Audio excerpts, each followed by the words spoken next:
Hello guys, welcome back to channel. तो कैसे हो आप लोग? मैं इसका आउटलाइन बनाया था पिछला वीडियो में, जो कि आज इसका वीडियो आने वाला था, लेकिन ये फाइल जो है करप्ट हो चुका है।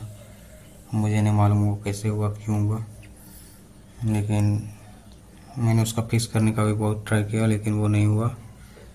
तो मैं चलता हूँ फिर से इसका शेडिंग ही डायरेक्ट डाल दूँगा। आउटलाइन तो वो नहीं हो पाएगा क्योंकि वो ख़त्म हो चुका है, और मैंने उसको डिलीट भी कर दिया था मोबाइल से। टैब में इसमें ट्रांसफ़र किया था, लेकिन वो करप्ट हो गया। अब मैं इसको डायरेक्ट शेडिंग करता हूँ और इसका डायरेक्ट ही शेडिंग का डाल दूँगा। तो वो मैं आपको दिखा दे रहा हूँ कैसे क्या हुआ है। ये देख पा रहे हो आप लोग, इतना सारा जो फाइल दिख रहा है वो सब वही है जो मैंने ट्रांसफ़र किया था। इसको एडिट करने के लिए जब किया तो वो इस तरह से कुछ लिखता है, देखो, video we can not play this file.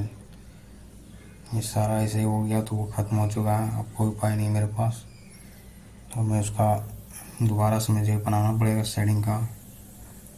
तो अब इसको मैं कुछ कर नहीं सकता हूँ, तो चलो मैं शेडिंग करता हूँ डायरेक्ट, क्योंकि आज टारगेट का डेट 38 था और मैं नहीं चाहता हूँ कि ये फेल हो जाए टारगेट हमारा, इसीलिए मैं इस टारगेट को कंप्लीट करूँगा।